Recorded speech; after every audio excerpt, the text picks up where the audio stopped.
Welcome to UTB Blogcast number 50. It's our 50th one. Tonight we have... Number 50! Brad, who interrupts me, Dave, Wayno, and Roy. 50 Shades of UTB. 50 Shades of UTB. Oh, zing! We're going to start off tonight talking about some news that was going on this week for BlackBerry with the death of a classic. Brad, why don't you start us off with that? You know, we talked about it last week. We got the response from BlackBerry literally minutes before we went on the air, on the web, whatever you want to call it. And then this week, okay, let me start over here. We've all dealt with trolls. We've all dealt with trolls in different forums. They might be colored orange, who knows? But there's forums and there's trolls. And one of the things, you know, we constantly got the same arguments. We constantly got the same complaints. We constantly got the same insults.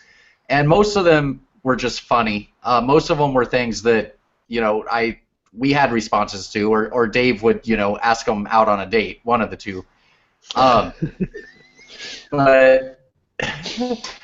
But one of the things that truly pissed me off that was said constantly, and I know Dave remembers who really was the ringmaster saying it, but they kept saying BlackBerry's insignificant, right? That was the complaint. BlackBerry's insignificant. Look at their market share. They're insignificant. Well, I noticed a huge, just absolutely huge change in my news feeds this week, because my news feeds have been filled up with iPhone for probably the last month. Look at the iPhone, it's not going to have an earphone jack. Look at the iPhone, it's going to be exactly the same as the last iPhone. Look at the iPhone, they're giving it a new color that's actually the original color. But it's all been iPhone all the time. And this last week, the BlackBerry Classic ending production took over my newsfeed. I had, seriously, probably twice as many posts about the end of the production of the BlackBerry Classic as I did on the still iPhone. So, is BlackBerry really insignificant? Obviously not, because it's the most wonderful toy to break or bash. It just seems that there's no end to people wanting to pull that one out and, you know, and bash it some more. It's just way too much fun. Mind you, it's only fun if it's bad news. If it's good news, where's the fun in that? Ridiculous. And who cares? The funny thing is who cares? Who makes a phone and keeps making it after 2 years? Who does that? Absolutely nobody. So what's so strange about this? Nothing. But that's the point. You know, the point is that this classic phone, you know, I'm not saying the classic BlackBerry, but this classic model of the BlackBerry really was put out for a small group of people. It really wasn't put out, I don't think, for any of the 5 of us on here, even though I do have one and I absolutely love it. Best keyboard I've ever had on a phone. I just can't handle the small screen size. But it was put out for a very specific group of BlackBerry users, and it was those BlackBerry users that didn't want to leave behind the tool belt. They didn't want to leave behind that form factor. So when they created the Classic, not only was it for a small group like every BlackBerry, which is just every BlackBerry user, but it was for an even smaller group of BlackBerry users. I know all of us that were in the group at that time, in our BBM group, I know we all made fun of Blackjack and James for wanting that phone, because none of us could imagine why anyone would want that phone when you had the Passport, right? So I mean, it was already set up for a small group of people. And it's amazing to me that all these major media outlets are jumping on the fact that this truly niche phone has stopped production. Well, it was the next logical step for the hordes that had 9900s and that style of phone. That's who it was built for, as the next logical step in enterprise. I don't think anyone in BlackBerry for a second thought it was destined to be a highly adopted consumer device. That's what they made it for. I'm sorry, I'm boring Roy there, but No, you don't have me. what time is it where you are, Roy? Tell everybody what time it is. 5:46 a.m. Yeah, see, what a hero. But the Roy's a sun's hero. up. Yeah. Yeah. Sun's up, get out of bed. So where was I? Yeah. I think that's what the play was. Let's move some people off of BBOS and onto BB10 in the enterprise, because this is what they're used to and this is what they want, and it's got a tool belt, and giddy up, let's go. Wasn't destined to be a consumer device, in my humble opinion. So, Wayno, why do you think it made such huge headlines, the end of production of this particular phone, when we've got all these other phones? You know, we've got the iPhone coming out next. We've got, was it HTC that went through and fired all of their mobile device management because of the poor sales? The media was just focused on the Classic. Why do you little company that has less than 1% market share, Wayno? I think it was just a matter of kicking the dog while he's down. A lot of the media outlets tended to jump on that, and suddenly it was the end of BlackBerry making devices, not just the Classic. That's what it seemed to be to me. And just everyone taking advantage of that, and just another reason to kick BlackBerry. I think it also has something to do with the form factor itself, because it is the Classic, and it's kind of an iconic look for BlackBerry, that it makes news that is the one that they're getting rid of. So I could see how they would twist that into thinking, well, if the Classic isn't doing any good, then what will they do with all these other phones that they have? Because the Classic is what they're known for. That form factor is what they're known for. Sorry, Roy. When the media realized that BlackBerry didn't ditch the hardware division, they're trying to jump on every piece of news. And when BlackBerry decided to end the manufacture of the Classic, so the media goes, BlackBerry doesn't have it, will not manufacture any keyboard device again, and all this shit. And was there ever an announcement that the Z10 was stopped? The Z30? No. I don't remember any device that any company decide to stop manufacturing and have such news as the BlackBerry Classic. I think it was just the fact that they announced it that everyone jumped on board. If nothing was said, like the Z10, the Z30, it just, it would have carried on as normal. It was just the fact that they announced stopping the Classic. That's the point.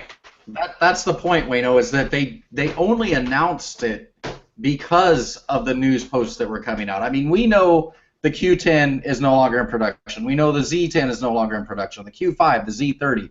We know that. There was never an announcement. It was never said, this is it. Said 4 months ago that the Classic is no longer in production because of the chip and that it's outdated or something like that. He said it 4 months ago, something like this. You can search UTB or my blog, and you will find it. It's no news.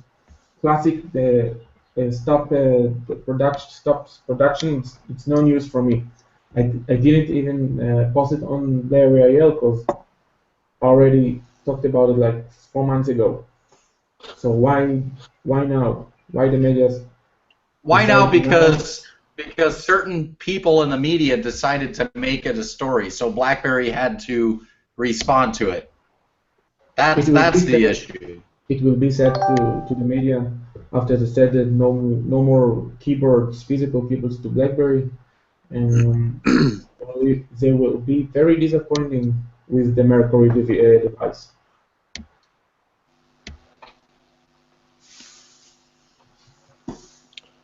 What's going on with Dave? I don't know. He's frozen. Joined us like 2 times. I keep seeing double of them, and I'm only on my 2nd beer, so that shouldn't be happening. Yo, As if one isn't bad enough. Yeah, my head froze, you jerk, and so I had to quickly get out and get back in again because I know how much you love me, and not.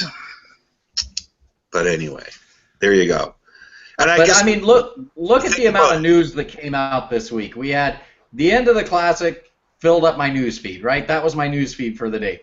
The next day it turned into BlackBerry's doing away with the keyboards, filled up my news for the day. Then the next day, BlackBerry responds about Classic, fills up my news feed. The next day, oh no, the keyboard is still here to stay, fills up my news feed. I mean, personally, I was sad to see the Classic stop production more so than I was the Z10, the Q10, the other phones, just because it is that form factor. You know, it's like I didn't want the Classic. I didn't want the tool belt. I didn't see the point to it until I had it.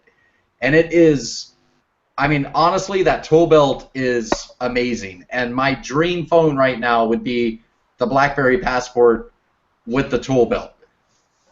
But at the same time, that screen, I just can't use it as a daily driver. That going from the Passport or the Priv to the Classic, I can't do it. But we had an entire week where the BlackBerry Classic, you know, the niche phone of the less than 1% of the market share phone company, took over the news.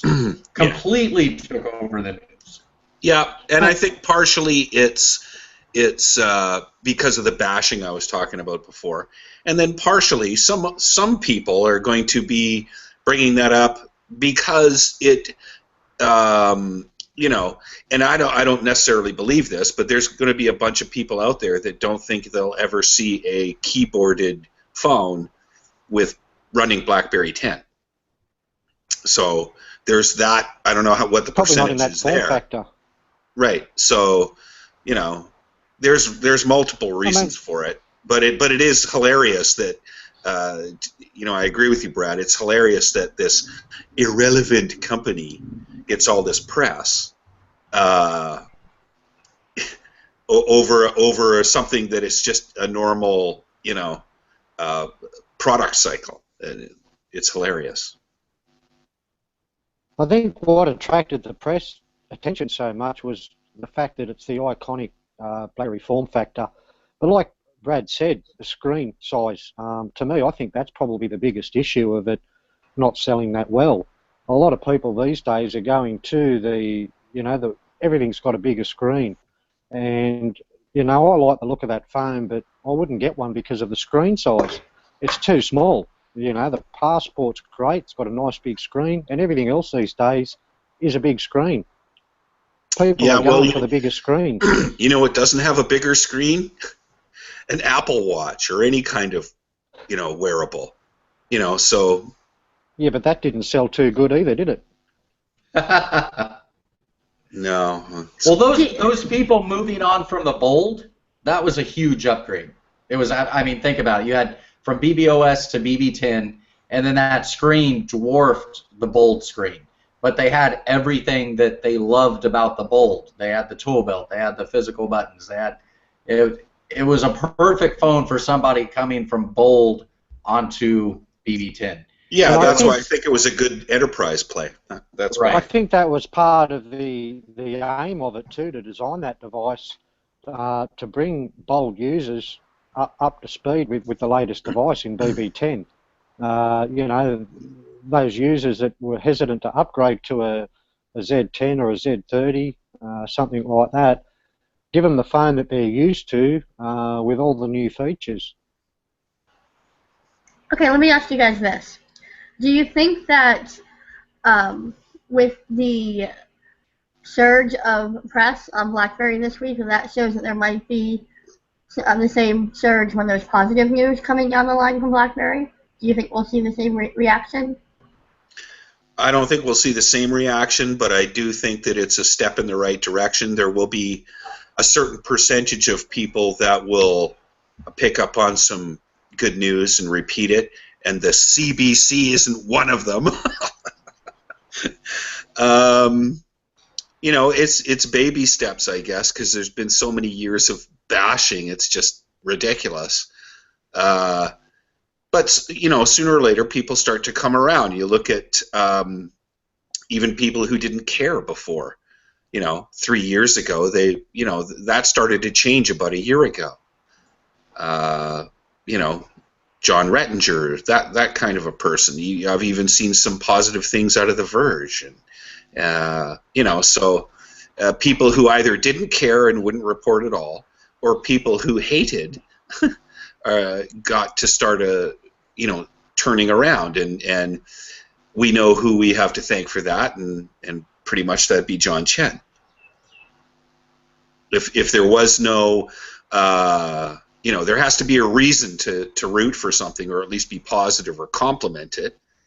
And because John Chen's, you know, basically put the company back on even keel, and looks very much to be a bright future as far as I'm concerned, with or without hardware. Please keep the hardware. You know, there's reasons to celebrate, and so people like that. People also like an underdog story. They love that. They love, you know, the Rocky kind of underdog story, and if you are going to be a success coming from being beat down, there's lots of people that want to rally behind that. There's a tough row to hoe in this business, but that's the way human nature is. You touched on the most important thing out of this, Dave, and yay! For me, the most important thing.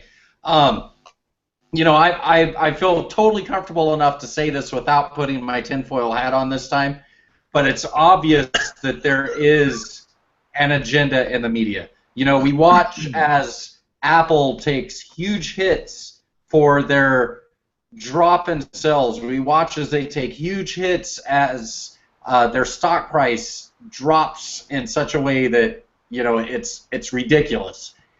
And then we watch as a few days later these very positive articles about Apple start coming out, about the new products, about how Apple's a good time to buy, that, you know, that there's a definite agenda, there's people working for that. And I think it's the same sort of agenda that when you see something that can be seen as negative for BlackBerry, those same websites start pushing that. So you see these websites jumping on it, and then you see the smaller websites like us, you know, jumping on that news along after, even though we don't jump on it the way those bastards jump on it. So it's, you know, I mean, you watch as this wave grows. So after Apple just had a complete failure of a quarter by Apple standards, you've got this huge media blitz of how great it is and how you should go out and buy their stock, you know, and how this new iPhone, there may actually be something different about it this time. And this time, we've got BlackBerry saying, we're stopping the device, and everybody jumps on it. But I think this is something that can turn. I really think this is good, because the average reader that's not like us, that's not a tech geek, that doesn't have the brand loyalty to Apple or Android. Yeah, nobody has brand loyalty to Android, so just say Apple. You know, they're going to see that BlackBerry has failed, BlackBerry is done, and then what, next month they're going to see BlackBerry putting out another phone. And I think that's something that BlackBerry could twist to a win for them, exactly because of that underdog story, like you said, Dave. Yeah. And which one's coming out next? Go ahead, Wayno. I think the other good thing, too, to come out this week was the TV ads for the Crib. You know, that come at a good time. Why would they be advertising on TV if they were going out of devices? You know, it's that's not going to happen. I think from now on we may start to see. Yeah, that's right. I think from now we might start to see some more advertising, which is a good thing. And which handset's coming out next? Is it the Full Touch or the QWERTY? Full Touch. Next device, Full Touch. Yeah. After that, QWERTY. After that, Full Touch. Yeah. 3 more devices. Yeah, that's right. 2 by the end of this year, and then 1 early in the next, early in the new year, the first quarter, I think. Neon is the next device. Mercury is the device after, and Aragon is the high-end full-touch device. So Right. that's 3 devices in 3 quarters. They're talking of releasing 1 device per quarter, which is great. You know, that's really good news. Compare that to what, iPhone, one phone a year. Well, usually that doesn't, 2. There's change or update. Number. Yeah, there's a number and then a number S, so it's probably 2 a year. Yeah, you got the standard. I think Apple's version on a and the SIP 2-year version. cycle though. Oh yeah, they changed. That's right. Good for you. They did. Well, I think it's always been, you've got, your iPhone 5, in September of this year, and then September of next year you have the 5S, and then you have the 6 in September. I could be wrong. I don't know. Yeah. I don't pay attention to Apple. Just when they, blow up in people's pants. Party foul.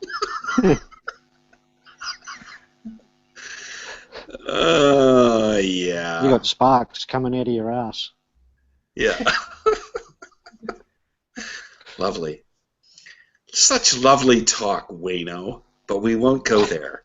All right, next on the agenda, Dave is going to tell us all about the return of Snap. Oh, Dave's going to do that. Okay. Okay. Snap. Long time ago when the Earth was green, so I'm going to say 2 years and a bit ago, a wonderful app created by an excellent developer named James Paul Muir, I believe I have that correct,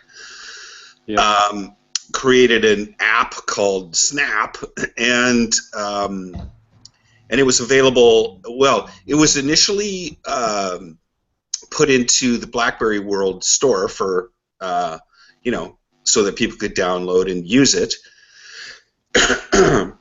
but it was denied entry into BlackBerry World. And the reason it was denied entry, as most people know, is because it is a sidebar way of accessing the Google Play Store so that you could download and install any app from Google Play Store onto your BlackBerry 10 handset. And boy, did I ever use that a lot. What a great app. It's skinny, fast, great piece of coding.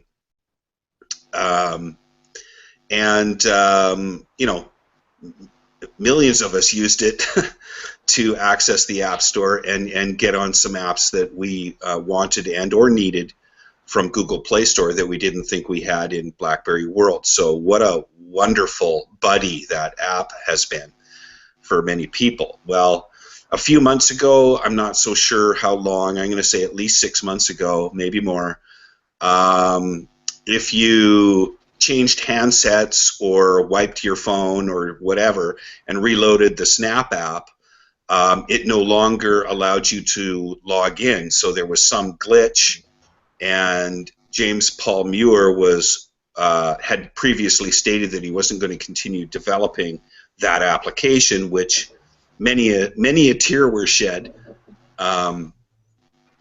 myself included, and it affected a couple people in our office as well. Yeah, that was cool. Anyway, what the hell was that thing? Anyway,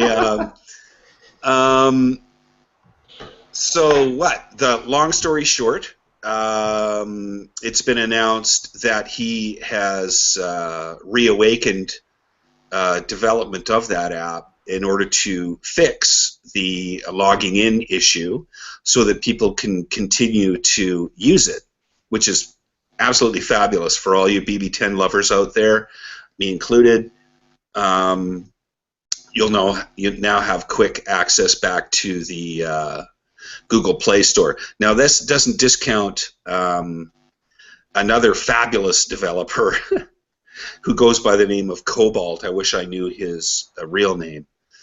But he also developed a way of accessing the Google Play Store, which actually looks a whole hell of a lot more like the Google Play Store than Snap did originally, although that's been updated too.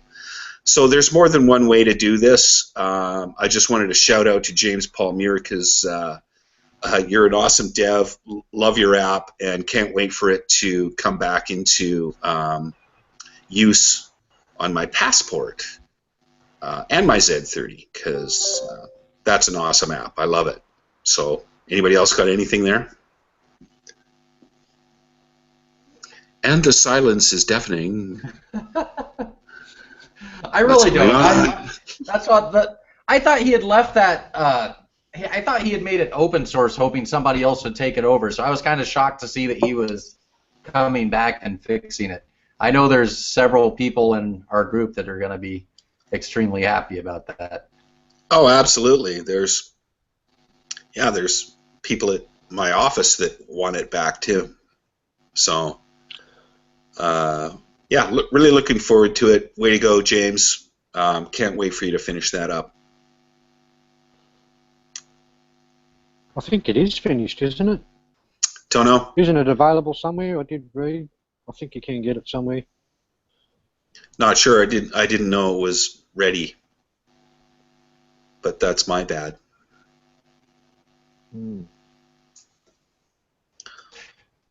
So anyway, since then, I've just been going to websites that allow you to download APKs directly from Google Play. You have to watch your butt when you're doing that because there's lots of websites out there. There's many hundreds, if not thousands, of websites that allow you to download APKs, and some of them are unsavory. And by that I mean you might find APKs that are worded or labeled the way you expect them to be, like the app name that you're expecting to download, but they've been substituted with something nefarious that will, take some data from you, steal some information from you, do nasty things to your telephone. Now, that's very difficult to do on a BlackBerry because you can't root it, but wasting your BlackBerry 10 device, or a Priv, that is, you can't root. But you still have to watch, what you're downloading. So it's really great to have direct access to the actual Google Play as opposed to some possibly nefarious website. Hey, before we move on to the... Go ahead. I was just going to say, I think the only downfall with loading the Android apps on a BB10 device is the permissions. You still don't have that choice of disabling any permissions due to the runtime being, that far behind. As opposed to on a Priv or anything running Marshmallow, you can now disable permissions. But yeah, for that reason, I think you just got to be careful what you do actually download. I agree with that completely. And the nice thing is, and this is fairly old information, is that the Android runtime, it runs in kind of a sandbox, so there's no way you can get root access or anything like that. So the worst of the worst kind of nefarious apps can't affect you like they can a standard Android handset. But still, they can completely and utterly waste your data, bandwidth kind of thing. Roy. Yeah. How sure are we that the next phones are made by Alcatel? You can be pretty sure. I can tell you that. One of the things. I like the sly smile there, Roy. The hell? One of the things that came through my news feed today was that Alcatel released a new. Woohoo! Have another beer, dude. Alcatel released a new budget phone. I think it was on a T-Mo and Sprint. I don't know, but it's for their prepaid phones. Comes out to about $60.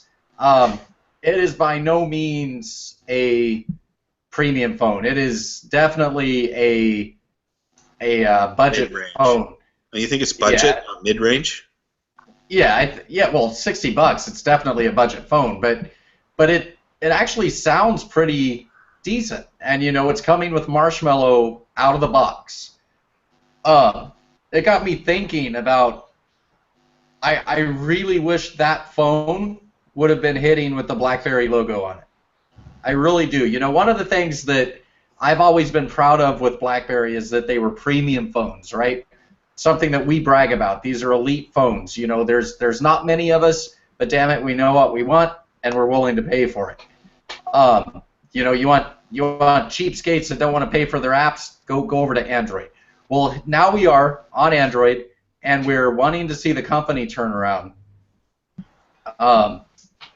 If we're actually working with Alcatel, which I believe we are, Alcatel makes really good budget phones.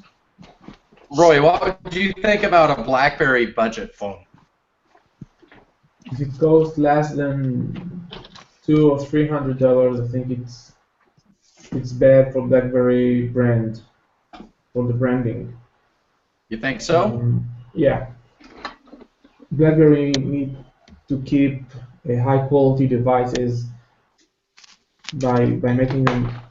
I think budget phone, like $60 budget phone, or every Chinese manufacturer that bring less than $100 phone, the device will break up, will scratch easily. It's not something that BlackBerry want. I think Alcatel budget phone is for people who don't care about phones. Yeah, I get what you're saying, and I hear that loud and clear. And to address what Brad said, we're all used to getting pretty high quality pieces of equipment from BlackBerry's traditional manufacturing line.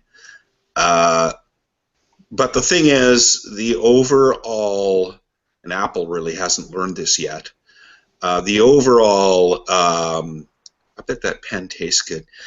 The overall industry is kind of like a race to the bottom.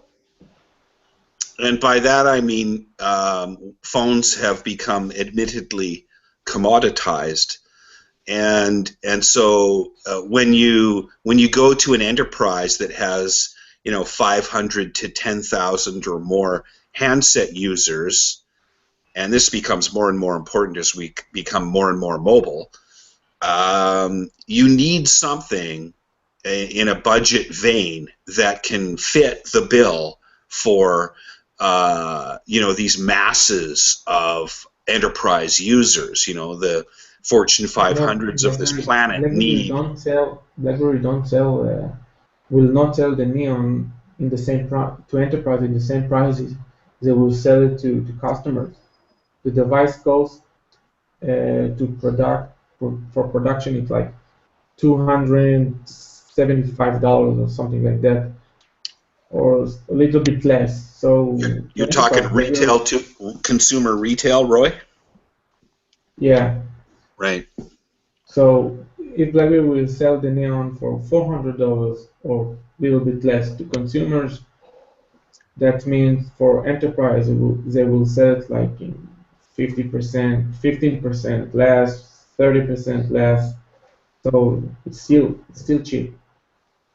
Well, that's right. I think a lot of the issue was with the Priv was the high price tag that everyone was complaining about, which probably limited the sales. So by producing a middle-of-the-range device, I think they have more chance of selling more devices, reaching more people with the quality BlackBerry software on it. You know what the media and consumers will do to BlackBerry if they bring $60 budget phone and it will be bad quality phone? But I don't think they're talking about bringing a $60 phone out. They're mid-range phones. I'm talking about it. Here's my thing, and take your usual BlackBerry fan ideas out of it for a minute, because I actually thought a lot about this today, Android is the #1 operating system in the world. It dwarfs every other operating system in the world. You know, iOS is what, like 14%. This is an Android world, and we need to look at how it got there. And one of the ways that it got there was through cheap phones. When you had parents going to buy their kids phones, they picked them up a cheap phone, and that kid grew up knowing Android. And when it came time to buy a premium phone, they bought a premium Android phone. You know, it's bringing them in early. It's that first taste for free. Now, Alcatel can definitely make quality cheap phones. They are cheap. They will scratch. Those things that Roy's talking about, it will happen. You're not going to get a Gorilla Glass screen. You're not going to get the great components. But it's going to be a phone that does everything. Alcatel has proved that they can do this. So you take their hardware, which is honestly, when you're looking at a budget phone level device, from what I've been looking at, because I have been looking around, Alcatel seems to be pretty high up there when you compare it to other brands in that class. You throw BlackBerry software on there, you take that $60 phone up to $80, up to $90. You know, that's pure margin going to BlackBerry for their software that's already there. You've got a cheap phone that's going out to the masses. The $60 phones are not going to anybody that reads UTB blogs. They're not going to anybody that reads The Verge or BGR. They're going to people that are going into the store looking for a cheap phone. And once they get a taste of BlackBerry Android versus TouchWiz, or there's another one, there was one that came out and it was pretty popular, except it kept bootloading. Like I'm trying to think of what the I think it was an LG. I think it was LG's budget phone. And that's what everybody, you read the reviews of people that just bought it, they love it. And you read it when they come back 3 months later and their phone is in a constant bootload, they're pretty pissed. You know, it's, I think BlackBerry branding and BlackBerry software on a cheap budget Alcatel phone could do amazing things for the company. And not in just selling those phones, but in bringing those people that get those phones into BlackBerry's version of Android. I think you got a point there. Even in Australia, a lot of the cheap phones, or all of the cheap phones, are running Android. To get one available, you know, within that price range, $60, $80, $100, it's a little bit more out here in Australia. That would be a good starting point, like you say, Brad. I think I'll agree with you on that. Yeah, there's also the ideal of, you know, spreading a lot of, you know, doing a scatter shot and seeing what sticks kind of thing. It'd be interesting to see what works for BlackBerry over the next 6 months to a year or more. Really happy to see these 3 handsets on the roadmap, with 2 pretty much guaranteed, maybe 3. And why is it every time I talk, Roy yawns?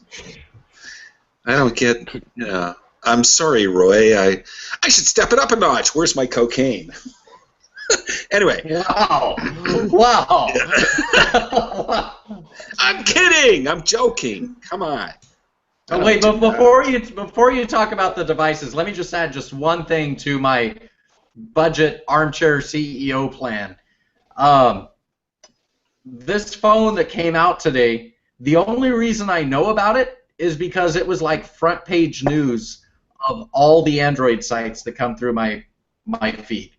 It's a $60 phone, and Android sites that are out there reviewing, you know, the flagship Android phones are excited about this $60 phone that's hitting these prepaid networks on these carriers. I think that phone is going to sell. I think it's going to sell like gangbusters. And if Alcatel can put out a $60 phone and they can put out a mid-range phone for BlackBerry, and possibly a premium phone for BlackBerry. I'd like to see them put out a budget phone for BlackBerry. Yeah, I'm not sure there's any harm in it. I don't know. The world is fickle. So, you know, it's not just fickle. Premium phones are not doing anybody any good anymore. I mean, we just found out that Samsung is actually making money again, right? Like for the first time in a while. I mean, they were the ones that were always making money.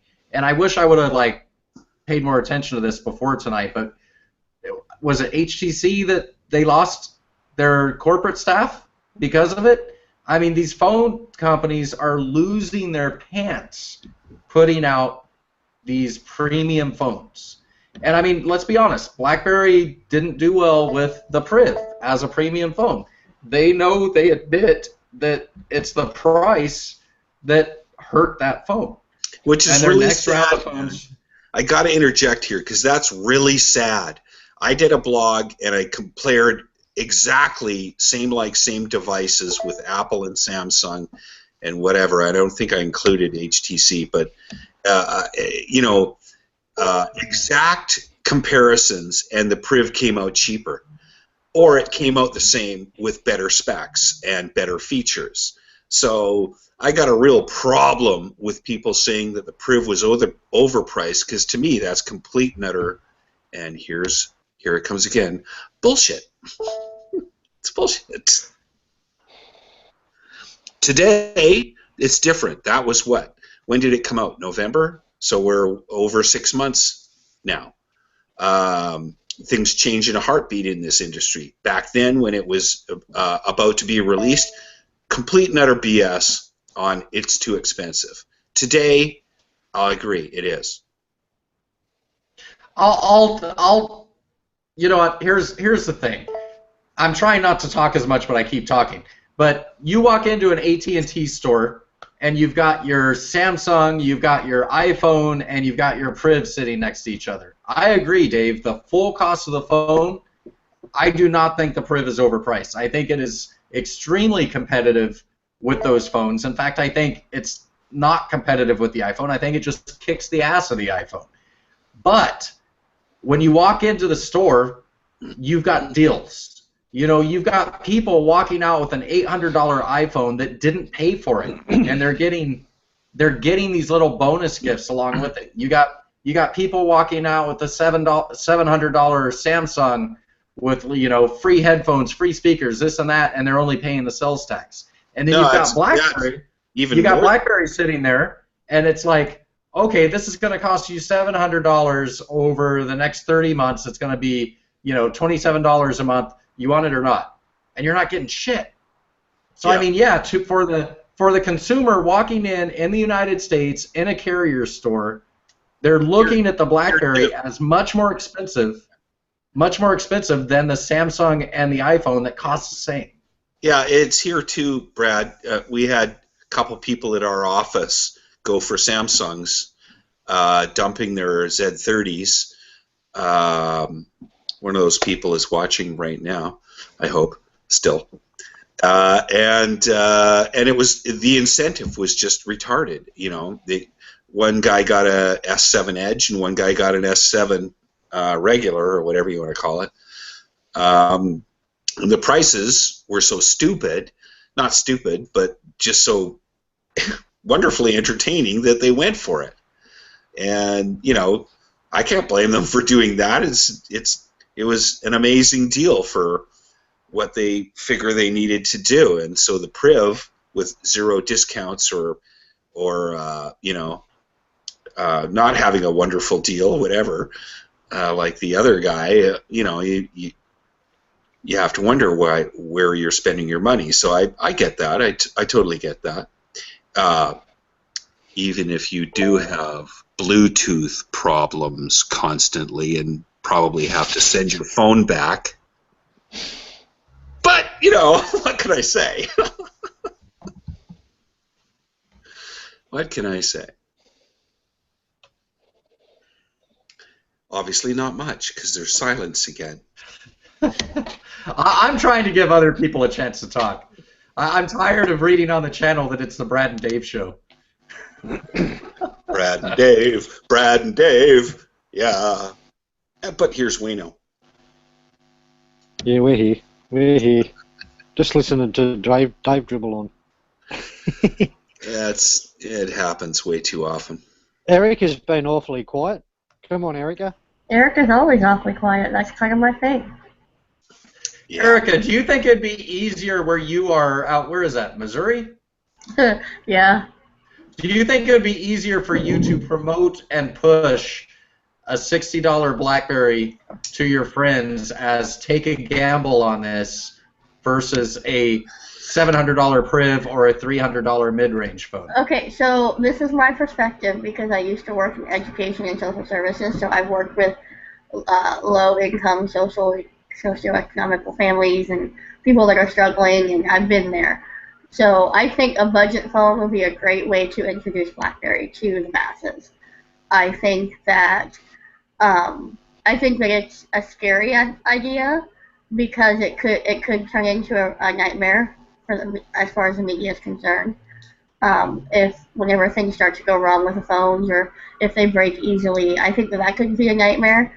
But I think that the budget phone would be a good way to bring it into a larger audience, because I do think, especially in my area and in other parts of the country where money is just a little tighter than other places, that it would be beneficial to BlackBerry to have that option.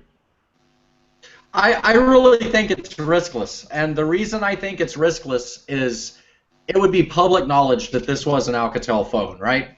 It wouldn't be a production run, the old style BlackBerry where they were doing their own phones. This would be an Alcatel phone. Alcatel makes good phones, and it would be BlackBerry software. It would be a way to get BlackBerry software into the hands of people. And you throw a $60 BlackBerry phone at me, I could go pick up a few of them. I could go pick up a few and tell my friends, try it. Because if this Alcatel $60 phone can run Android, it's not going to have any problem running BlackBerry Android. BlackBerry Android is light. It's light and it's secure. And the minute people understand that they can do everything they can do on their phone, they can get all their apps, they can watch all their media, they can watch Netflix, they can crush candy, they can get on Facebook and share every personal bit of information about their life with, somebody that they've never seen before.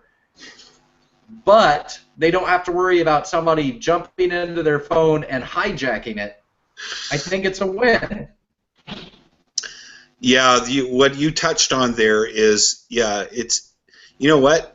When BlackBerry puts their software on it, it needs to be not an Alcatel phone anymore, because the software needs to be signed to the hardware and unrootable. So you're making a decision there. Is that a manufacturing expense? Is that something that increases the cost of the handset overall? Is it still a $60 handset, or is it now an $85 or $120 handset, or I don't know what it costs to do something like that, signing hardware and software together? To me, it's not a BlackBerry handset if you don't do that. So I'm not, and I hear what you're saying, and I like it, and I'd sign up for that too. But I'm not convinced it's a $60 handset if it's got BlackBerry written on it, because you can't be a BlackBerry if you're not secure. No, when you go back and you download the audio podcast from UTB Networks, where we have all of our UTB podcasts, including Geeky and Talking Geek with Mike and Brad, you like how I did that? Run it back to where I said you take that $60 handset and you make it an $80 or $90 handset, and then what you're basically doing is Alcatel is getting the cost of the phone, and BlackBerry is getting paid for the software. Yeah. I'm telling you, somebody needs to let me have lunch with John Shin, and I probably won't say anything. I just want to eat lunch with the guy. That's all. You gonna pay? Well, watching somebody masticate chicken is probably not conducive to good business. You need to have a conversation. I'm glad you pronounced that right, Dave. I think that I always do. You have to be careful. Go ahead, I think Roy. the budget device like you want can be in Southeast Asia and China and those countries, not in the European or some of the North America countries.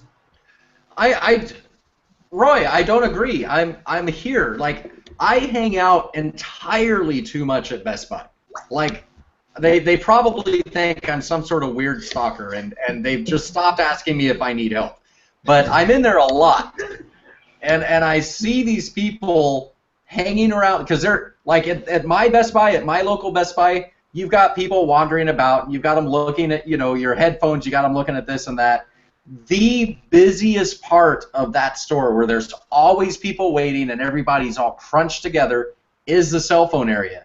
And the biggest section of that, because of what sells, are those budget phones. They make sure that all those budget phones are active and working, that they can sell to people. While you'll have your LGs and you'll have your Samsungs, they're premium phones, they're up front somewhere, but nobody's looking. I mean, these aren't people like us that are into phones. These are people that need a phone, they need it cheap, and they're going to a Best Buy or a Walmart or a Costco. Actually, Costco, they only sell the premium phones, and they're pretty damn expensive. But they're hitting these retailers to buy their phone. I want to see BlackBerry right in the middle of that.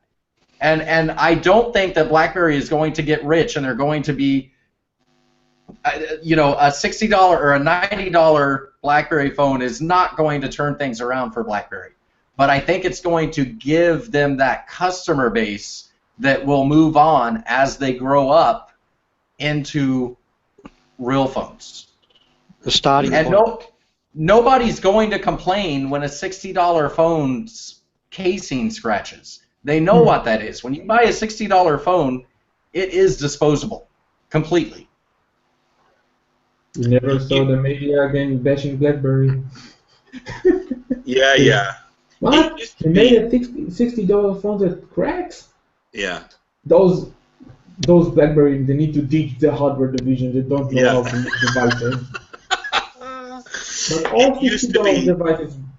Yeah, it used to be a long time ago that mom and dad would come home from corporate enterprise work and be sitting around the dinner table, and they would have a BlackBerry, and the kids would go, "Ooh, wow, that is so cool."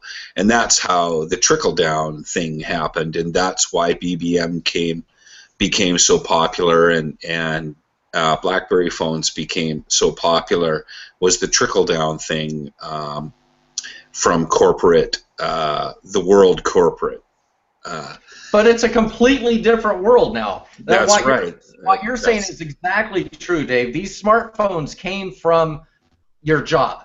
You brought them home. Your kids saw them. Your kids wanted them. Your kids grew up to buy those phones. Yeah. Something happened, and really what I think happened is that the country's IQ just dropped about 50 points. Because somewhere along the line, instead of companies giving to employees and the employees' kids wanting those phones, it turned into, well, this kid has this cheap Android phone, or they've got their iPod. Now I want that. Now I'm going to go to my boss and tell them we need this at our job. And suddenly you've got all these companies going, yeah, we're going to dumb down our phones and get rid of the BlackBerries, and we're going to get an iPhone. And then everybody's going to complain because I can't carry on a conversation on my phone because my phone call drops and you can't hear me. But damn it, I can crush candy on my 10-minute break at work. The world has changed, and I think we need to attack on both ends. We have the secure phones. We have quality phones. I'd like to see us also have a budget phone.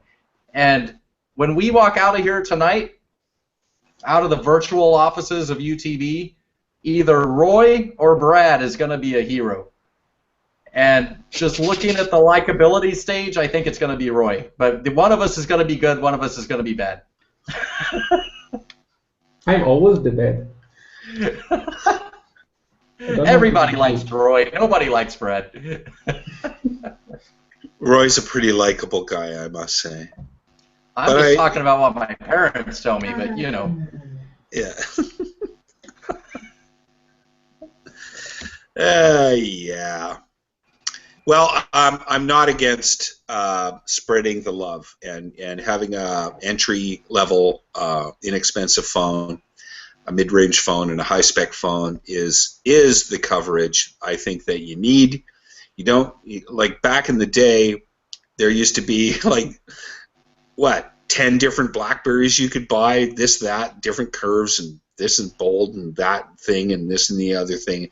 And to me, it was the stupidest thing in the world. I mean, like, there's too many choices, dude. iPhone, it was one thing. That to me is too much on the other end of the scale. It's still that one thing. Yeah. Well, it's still that one thing with slightly different iterations. I can get a big same thing or a small same thing. It's still the same thing. But anyway, I think BlackBerry could do very well with, at the max, 3 offerings: high-end touch, mid or low-end touch, and mid to high keyboard unit. Those things would kick some ass. Let's see 4. We've got 4 quarters in a year, so we have our mid-range touch, our high point touch, we have our QWERTY, and we have a budget phone. Yeah. And I'm a happy camper. I think it'd be great to start seeing the budget phones, seeing BlackBerries in the hands of kids again, rather than just iPhones. And kids are pretty easily influenced, and if one gets one, another one will get one, and it could be a good starting point, I'd love to be able to see a BlackBerry in my kids' hands rather than an iPhone. Yep. Your kids have iPhones? No kidding. Wayno? Your kids have iPhones? All of them are on iPhones, and it's just a constant battle with them, how their phone's better and all this sort of thing, and I just shake my head. But put them up for adoption. You can always have more kids. Yeah, the thoughts crossed my mind. But you know what I'm saying? If I think start getting the BlackBerries in the hands of the kids, you're starting off a whole new snowball effect at an early age. They're getting BlackBerries in their hands at an early age, and rather than having the Samsung or an iPhone, it's just. I think you got to get in there. I think you hit the nail on the head there, Brad. And I mean, honestly, as a parent, you've got a kid with a phone. You're giving them their first smartphone. Wouldn't you rather give them a safe phone? Doesn't BlackBerry have that reputation of being the secure, safe phone? They still have that. Nobody denies that. But is a parent going to go out and get their 10-year-old a $300, $400, $500 phone or a $700 phone? No. But will they get them a $60 phone that they can run back down to Best Buy and get a second one if that one breaks? Hell yeah. Yeah. I think, what, Wayno? Kids don't have that. What's that? Wayno, it's a parenting problem. Yeah, blame the parents. Apparently, it's a parenting problem. My kid's very first phone was a dumb phone. It was a Samsung dumb phone. I guess I could shorten that to Samdung. But anyway, and when he was ready for a smartphone, he picked up a Z10. And I, of course, had been coaching my son into a particular direction, and we went to the local store, and that's what he got. Much to the dismay of the person at Best Buy. Well, then it was called Future Shop, but whatever, Best Buy. Who unabashedly said, "Well, wouldn't you rather have a smartphone?" And I broke out laughing and had to educate the guy about what a smartphone was. The poor guy. Anyway, that's another story. And then later on, he, without my assistance, saw me with my Priv and bought one of those. So it's obviously a parenting problem, Wayno, and I'm sorry. Hey, we got a comment from membership on our YouTube channel. Anything that carries the BlackBerry brand has to carry its identity and image. They can supply budget manufacturers with infrastructure or software. However, the cautionary tale of a particular beer. I don't understand that last part. I don't know what he's talking about. Drink up. But I don't know. You brought up Samsung, Dave, and that's, I mean, honestly, who is the company that is making money in Android? It's Samsung.